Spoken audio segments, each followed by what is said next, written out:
Reports from interparliamentary delegations. Presenting reports from committees, the Honourable Member for Sarnia-Lambton. Thank you, Mr. Speaker. I have the honour to present in both official languages the second report of the Standing Committee on the Status of Women in relation to the motion adopted on Tuesday, February 2nd, 2021, regarding National Human Trafficking Awareness Day. Thank you, Mr. Speaker. Thank you. Introductions of private members' bills. Mr. John, seconded by Mr. Duval, moves for leave to introduce a bill entitled Enact to Amend the Income Tax Act, Volunteer Firefighting and Search and Rescue Volunteer Services. This motion is deemed adopted. Now the Honourable Member for Courtenay-Alberni.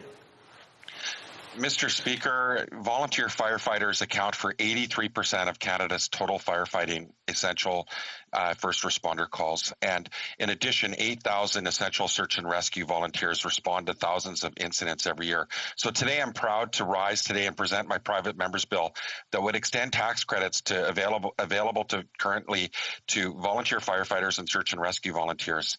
We know many volunteer emergency responders already hold full-time jobs. They continue to volunteer and demonstrate enormous sacrifices within their communities to keep us safe. In many cases, they put their lives at risk. It could be running into a burning home to rescue someone or searching for a missing neighbor or friend they know personally, especially now with an increasing amount of first responder calls and the ever-growing opioid crisis. Their critical role in society is even more important. This bill is the least we can do, Mr. Speaker. Across the country, with the ever-increasing cost of living, local departments are struggling to recruit new volunteers to meet the needs of their communities. Extending tax credits demonstrates that the federal government supports the work of local fire departments and search and rescue detachments and shows appreciation for the future work of dedicated volunteers. When volunteers have our backs in times like these, it's essential that we have theirs. Thank you, Mr. Speaker. Mr. John, seconded by Mr. Duval, moves that the bill be now read a first time and be printed. The motion is deemed adopted. First reading of this bill. Première lecture de ce projet de loi. When shall the bill be read a second time? At the next sitting of the House.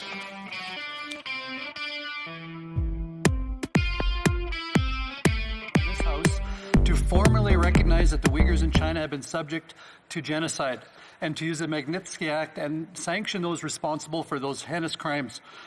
We know that the Chinese Communist Party is subjecting Uyghur Muslims to atrocities that include birth suppression through forced sterilization, abortion, political and anti-religious indoctrination, arbitrary detention, separation of children from families, invasive surveillance, destruction of cultural sites, forced labor, and forced organ harvesting.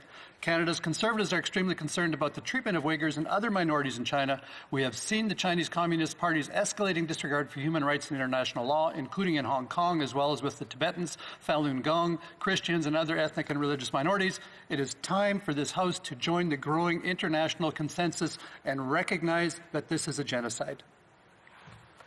Presenting petitions, présentation de pétitions, the Honourable Member for Victoria. I have two petitions to present today, Mr. Speaker. I'm presenting a petition on behalf of over 9,500 Canadians, and I want to thank Don't Forget students for their advocacy. Post-secondary students are taking on unprecedented amounts of debt. Student debt in Canada exceeds $36 billion, with $18 billion owed federally, and is the cause of 1 in 6 bankruptcies. 39% of students are struggling with food insecurity due to the rising cost of food, housing, and tuition. And during the pandemic, youth unemployment has reached an all-time high. The petitioners are asking the government to implement a plan for pandemic relief and stimulus for Canada's post-secondary students and recent graduates.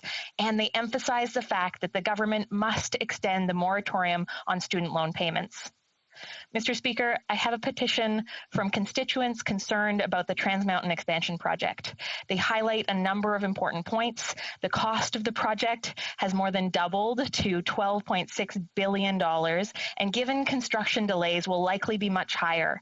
Canadian tax dollars are at risk. Billions of dollars have yet to be spent and could be reallocated towards ambitious investments in the clean economy.